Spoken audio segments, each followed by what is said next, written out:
नमस्कार, स्वागत है आपका जी बिजनेस में। मैं हूं दीपक डोभाल और आप देख रहे हैं आपकी खबर आपका फायदा। अगर कोई बुखार में हो और उसके बाद एंटीबायोटिक ले रहा हो तो वो सावधान हो जाए। आईसीएमआर ने एंटीबायोटिक्स दवाओं को लेकर एक गाइडलाइंस जारी की है। इसमें साफ कहा गया है कि गंभीर संक्रमण, निमोनिया जैसी बीमारियों में ही 5 से 8 दिनों तक एंटीबायोटिक्स लेनी चाहिए। इससे ज़्यादा सेवन से एंटीबायोटिक रेजिस्टेंस हो जाता है और आज हम इसी मुद्दे पर चर्चा करेंगे, समझेंगे कि आईसीएमआर की गाइडलाइंस के क्या मायने हैं, एंटीबायोटिक्स का बेअसर होना हमारी सेहत के लिए कितना खतरनाक है। चर्चा करेंगे खास मेहमानों के साथ, लेकिन पहले ये रिपोर्ट।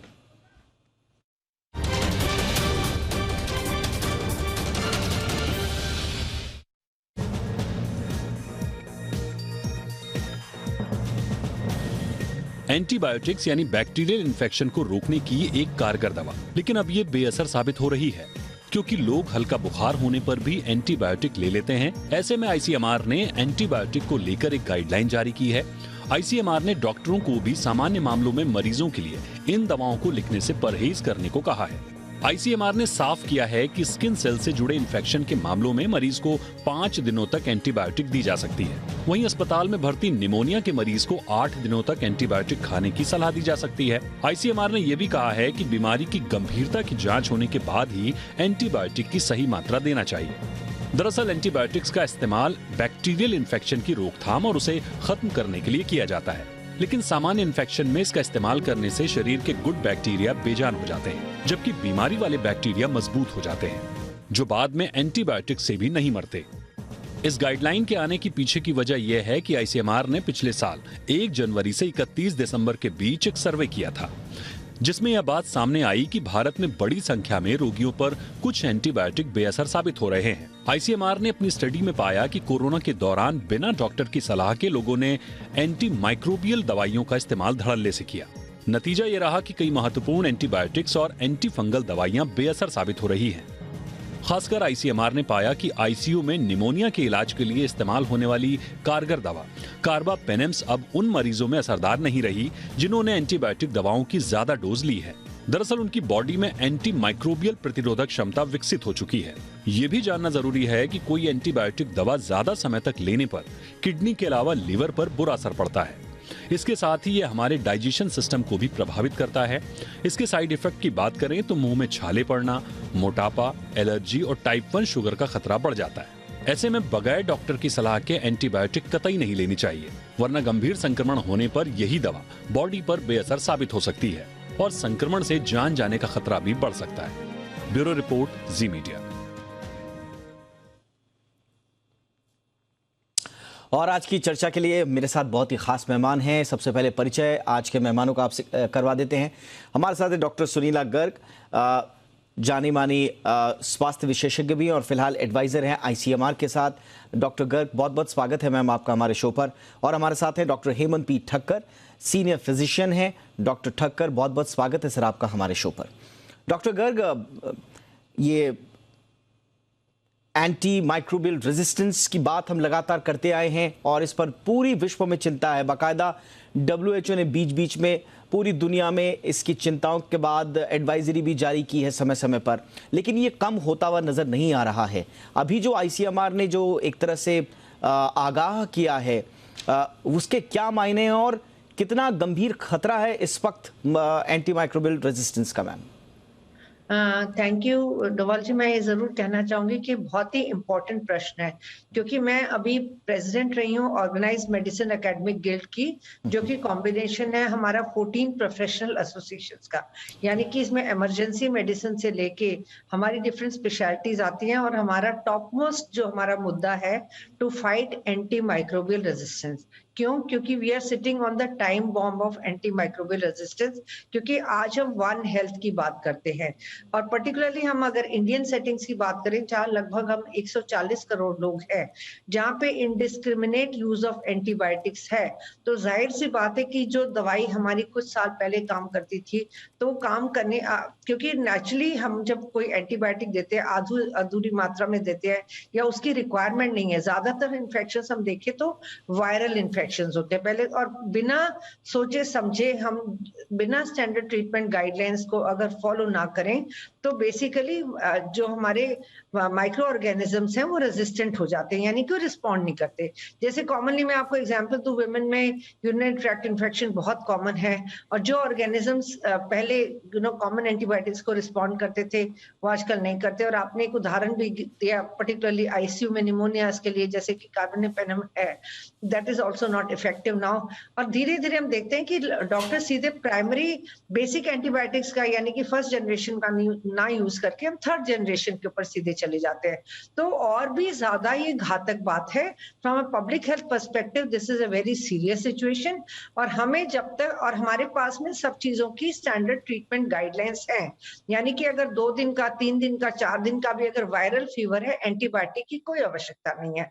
और ये भी मैं ये कहना चाहूंगी कि जो हमारी फार्मेसीज इनडिस्क्रिमिनेट प्रिस्क्रिप्शन देती हैं, यानी कि अपने लेवल पे किसी भी डॉक्टर से वो साइन कराती हैं, ये भी एक इम्पॉर्टेंट इश्यू है जो कि हमें ध्यान में रखने वाला है। क्योंकि हर प्रिस्क्रिप्शन जो है एंटीबायोटिक का वो फार्मेसी द्वारा, पर्टिकुलरली अगर हम H1 एंटीबायोटिक्स की बात करें जिसमें एंटी ट्यूबरकुलर ड्रग्स वगैरह भी आते हैं, तो हमें बहुत सीरियसली और बहुत जुडिशियसली एंटीबायोटिक्स का इस्तेमाल करना है। और जहाँ पे फार्मासिस्ट की भी रिस्पॉन्सिबिलिटी है उन प्रिस्क्रिप्शंस को संभाल के रखे, और यहाँ पे हमारे ड्रग कंट्रोलर्स की भी रिस्पॉन्सिबिलिटी है कि वो रेगुलर इंस्पेक्शंस करें, बेसिकली इन फार्मेसी शॉप्स में जाके किस तरह की मतलब हमारी एंटीबायोटिक्स यूज हो रही हैं, क्यों यूज हो रही हैं, क्या वो वाकई में साइंड है, प्रॉपर प्रिस्क्रिप्शन है कि नहीं है। और ये भी मैं ये कहना चाहूंगी, एक लाइन में मैं समाप्त करूंगी कि मैं अगर ट्रेनिंग करती हूँ किसी भी डिजीज के लिए, और इसमें हमारा एक लेसन होता है प्रिस्क्रिप्शन ऑडिटिंग। तो मान लो किसी को रिप्रोडक्टिव ट्रैक्ट इन्फेक्शन है, यूरिनरी ट्रैक्ट इन्फेक्शन है, तो 10 लोग अगर प्रिस्क्राइब करेंगे तो मैं देखती हूँ कि 10 तरीके की प्रिस्क्रिप्शन होती है, जबकि स्टैंडर्ड ट्रीटमेंट गाइडलाइंस मौजूद है हमारे पास में, तो उसी का प्रयोग करना चाहिए। एब्सोल्युटली। एक और खास मेहमान हमारे साथ जुड़ चुके हैं, उनका परिचय भी हम आपसे करवा दें। हमारे साथ डॉक्टर जिग्नेश गांधी जुड़ चुके हैं, सर्जन हैं फोर्टिस हॉस्पिटल हीरानंदानी में। डॉक्टर गांधी, आपका भी बहुत बहुत स्वागत है सर। लेकिन उससे पहले डॉक्टर ठक्कर, मैं आपके पास आना चाहूँगा। और मेरा ख्याल है कुछ साल पहले लैंसेट की एक बड़ी महत्वपूर्ण स्टडी पब्लिश हुई थी जिसमें कहा गया था कि पूरी दुनिया में सिर्फ AMR की वजह से डायरेक्ट रिजल्ट्स ऑफ AMR इन्होंने बताया है, लगभग 13 लाख लोगों की मौत हुई। खास बात यह है कि HIV, एड्स और मलेरिया जैसी बीमारियों से ज़्यादा मौतें AMR से हो रही हैं। यानी कि जिस एंटीबायोटिक्स का इजाद हमने इंसानी जीवन को बचाने के लिए किया था, आज वही दवाएं हमारी जान ले रही हैं। इसमें सबसे बड़ी गलती किसकी है सर? इसमें 2 बातें कही जाती हैं। एक, जो लोग ओवर द काउंटर अनाप शनाप एंटीबायोटिक्स ले लेते हैं, पहला इशू वो। और दूसरे, जो सरकारी भी कहती हैं और WHO भी कहता है, कई बार डॉक्टर्स भी जो हैं वो शॉर्टकट में कहें या तुरंत मरीज को आराम देने के लिए भी ये एंटीबायोटिक्स प्रिस्क्राइब कर देते हैं। इशू आपके लिए ज्यादा गंभीर कहां पर है सर? देखिए, अंग्रेजी में एक कहावत है कि गुड सर्वेंट बैड मास्टर। तो वो ये एंटीबायोटिक्स को अप्लाई होता है कि एंटीबायोटिक्स एक ऐसे महत्व के टूल है कि जो अगर बराबर इस्तेमाल करो तो इट्स ए गुड सर्वेंट, आपका काम अच्छा करता है, मरीज़ ठीक हो जाता है और रिज़ल्ट भी अच्छा आता है। मगर आप इसको मिसयूज़ करें तो वो आपका मास्टर हो जाता है, फिर उसका कोई कंट्रोल आपके ऊपर रहता नहीं है। और इनडिस्क्रिमिनेट यूज़ यानी बेदरकार यूज़, जहाँ की कोई कारण वजह देना, कोई कम दिनों तक देना, कोई गलत दवा चूज़ करना और किसी भी अनक्वालिफाइड मेजर के साथ दवाई एंटीबायोटिक्स की देना, ये सब कारण है जिसकी वजह से ये होता है। और आपने ये करेक्ट किया, over the counter use. Hindustan में अनफॉर्चुनेटली डॉक्टर के सिवाय हर एक आदमी डॉक्टर होता है, क्योंकि हर एक आदमी अपने नेबर को, रिलेटिव को अपनी 2 बिट्स बता के कहेगा आप ये दवा लो, अच्छे हो जाएंगे। ऑफिस में से फ़ोन आएगा कि भाई जल्दी ये दवा लो, कल ऑफिस आ सकोगे। आंटी अंकल भी यही एडवाइस देते हैं और फिर कॉम्प्लिकेशंस लेके वो डॉक्टर के पास आते हैं। दूसरा कि अगर आपने शेड्यूल H करके काम्पोज, वैलियम, सोने की दवाइयों के ऊपर पाबंदी लाए हैं, तो एंटीबायोटिक्स के ऊपर क्यों नहीं? क्यों कोई फार्मासिस्ट या कोई so called well wisher inverted commas में एंटीबायोटिक दे देता है? मैं बहुत खुश हूं कि आईसीएमआर ने ये गाइडलाइंस निकाली है, क्योंकि करंट इन्फेक्शंस, जो वायरल इन्फेक्शंस है 2, 4, 5 दिनों के, उनको तो एंटीबायोटिक्स की ज़रूरत नहीं होती है। अभी भी हम डेंगू के पेशेंट एडमिट करते हैं जो वायरस इन्फेक्शन है और जिसके लिए हम एंटीबायोटिक्स नहीं देते हैं। तो correct drug for the correct disease in the correct dose for the correct amount of time, ये ना होने से रेजिस्टेंस हो जाता है। एंटीमाइक्रोबियल रेजिस्टेंस के हिसाब से ड्रग अच्छा होने के कारण बुरा हो जाता है और बैक्टीरिया जीत जाते हैं। एक उदाहरण अगर आपको दूं तो मलेरिया, 30 साल पहले क्लोरोक्विन सब मलेरिया को मार देता था, मगर वो इनडिस्क्रिमिनेट यूज, जैसे वियतनाम में जब अमेरिकन सोल्जर्स गए थे, जो वहाँ डीडीटी और क्विनीन की दवाइयों का स्प्रे दिया था और क्लोरोक्विन रैम्पेंटली यूज किया था, तो उसका रेजिस्टेंस आ गया। आज हम मलेरिया के लिए क्लोरोक्विन यूज नहीं कर सकते हैं। वो तो अच्छा है कि साइंस ने 2-3 नई 4 दवाइयाँ मलेरिया के लिए ढूंढी है, मगर एंटीबायोटिक की पाइपलाइन तो सूखी है। हम कितने एंटीबायोटिक्स ढूंढने जाएंगे? और हर एक एंटीबायोटिक जो नेक्स्ट जनरेशन का आता है वो प्रीवियस पहले 2-3 जनरेशन से ज़्यादा पावरफुल और ज़्यादा साइड इफेक्ट वाला होता है। तो एंटीबायोटिक एक बहुत ही इम्पोर्टेंट महत्व टूल है, बिल्कुल, जो सुपरविजन के बिना, जो प्रॉपर प्रिस्क्रिप्शन के बिना कोई भी फार्मासिस्ट, कोई भी आदमी खाता है, देता है या लिखता है तो वो एक गुनहगार है।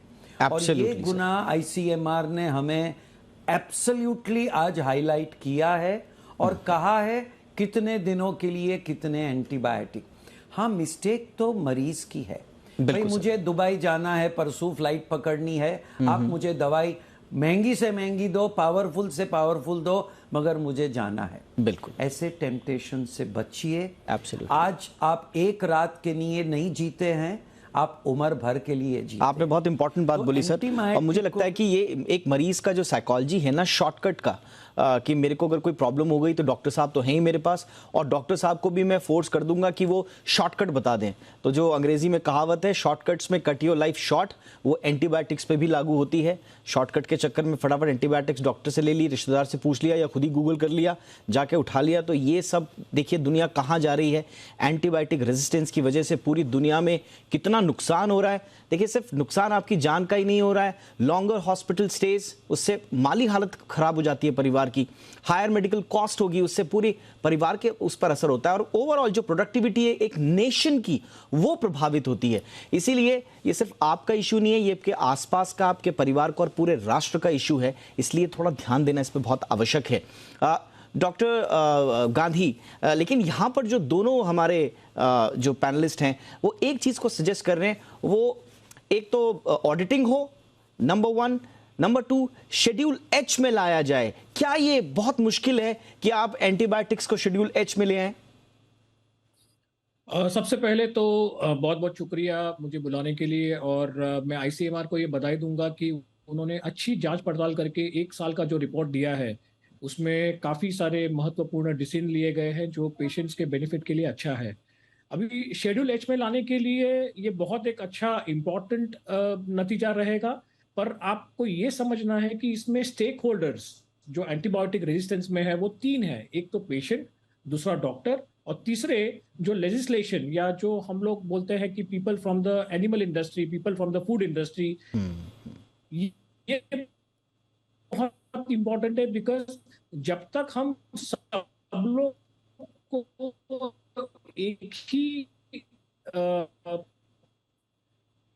सर, मुझे लगता है आपके नेटवर्क में थोड़ा सा इशू आ रहा है। मैं अपनी टीम को बोलूंगा उसको दुरुस्त करें। तब तक एक छोटे से ब्रेक के लिए रुक जाते हैं और इस चर्चा को थोड़ा आगे बढ़ाएंगे। और जो बात अभी जहां पर छूटी है कि इसके जो स्टेक होल्डर्स हैं, चाहे वो इंडिविजुअल्स हों, डॉक्टर्स हों, या फिर पॉलिसी मेकर्स हों, या फिर इंडस्ट्री हो, ये सब किससे रिलेटेड इशू है। तो हर तरह के एंगल से हमें देखना पड़ेगा, एक होलिस्टिक अप्रोच के साथ इस पर आगे बढ़ना पड़ेगा। सॉल्यूशंस क्या हैं एंटी माइक्रोबियल रेजिस्टेंस के, क्योंकि ये मानव जाति के लिए बहुत बहुत बहुत बड़ा खतरा बनता जा रहा है। इसलिए इस पर बैठकर थोड़ा थाह लेकर इस पर बहस करना जरूरी है। तो एंटीबायोटिक दवाओं का अनाप शनाप प्रयोग और बिना डॉक्टरी सलाह के प्रयोग ये लगातार समूचे मानव जाति को एक बहुत बड़े खतरे की ओर ले जा रहा है। और इससे जुड़ा हुआ आगाह करती हुई एक गाइडलाइंस आई हैं आईसीएमआर की ओर से, जिस पर आज हम विस्तार से चर्चा कर रहे हैं। डॉक्टर गांधी, पहले तो आप अपनी बात पूरी कीजिए सर, और इम्पॉर्टेंट इसमें जो स्टेक होल्डर्स आपने बताए हैं, कैसे सब मिलजुल कर काम करना होगा सबको इस पर सर। वन हेल्थ पॉलिसी जो WHO ने करार की है, काफी सालों से वो चल रहा है। तो मुझे लगता है कि उसी पॉलिसी से मद्देनजर रखते हुए लेजिस्लेशन, अगर हम लोग डॉक्टर्स जैसे अलग अलग सेवा के हैं, सर्जन्स है, फिजिशियंस है, माइक्रोबायोलॉजिस्ट है, फिर दूसरे स्टेक होल्डर्स इंडस्ट्री के, जैसे एनिमल इंडस्ट्री प्रोडक्ट्स में जो यूज करते हैं, या फूड इंडस्ट्री में जहाँ पे एंटीबायोटिक का यूज होता है, तो इन सबको गवर्नमेंट अगर एक ही कंडीशन पे लेके आए साथ में, तो होगा क्या कि हम सबको पता चलेगा कि हम कितनी मात्रा में और कैसे ये एंटीबायोटिक का इस्तेमाल कर रहे हैं।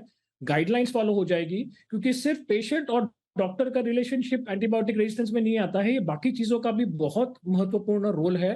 तो अगर वन हेल्थ पॉलिसी हम लोग अगर अडॉप्ट करेंगे, तो मुझे लगता है कि ये प्रॉब्लम काफी आसानी से हम लोग उसको झेल पाएंगे। Absolutely, one health policy. Doctor Sunila Garg, आपका इस पर क्या टेक है? क्योंकि देखिए, जैसे कि मैं कह रहा था इस समय, जितनी भी ये रिसेंट केस आया है, ये पूरी की पूरी जो अभी तक के हमारे अचीवमेंट्स रहे हैं मेडिकल के, ये उनको भी चुनौती दे रहा है। अगर हम ऑर्गन ट्रांसप्लांटेशन की अगर हम बात कर रहे हैं, लेकिन अगर हमारे पास एंटीबायोटिक्स नहीं है या इफेक्टिव एंटीबायोटिक्स नहीं है, तो वो ऑर्गन ट्रांसप्लांट शायद कभी सक्सेसफुल हो ही ना पाए। इसी तरह से हम कीमोथेरेपी कर रहे हैं कैंसर में, अगर हमारे पास इफेक्टिव एंटीबायोटिक्स नहीं है तो शायद वहां पर हम कामयाब ना हो पाए। तो ये अभी तक के जो हमारे मेडिकल अचीवमेंट्स हैं, ये उन पर भी पट्टा लगा रहा है। तो ये इशू कैसे टैकल हो मैम? देखिए, बेसिकली बहुत जरूरी है कि अभी तो आईसीएमआर ने गाइडलाइंस निकाली है, परंतु ये भी मैं आपको कहना चाहूंगी कि मेडिकल काउंसिल्स ने ऑलरेडी स्टैंडर्ड ट्रीटमेंट गाइडलाइंस निकाली हुई थी, जिसका कि हमने इस्तेमाल नहीं किया था। ये भी मैं ऐड करना चाहूंगी, जिसमें कि हर चीज के लिए स्टैंडर्ड ट्रीटमेंट गाइडलाइंस उपलब्ध थी।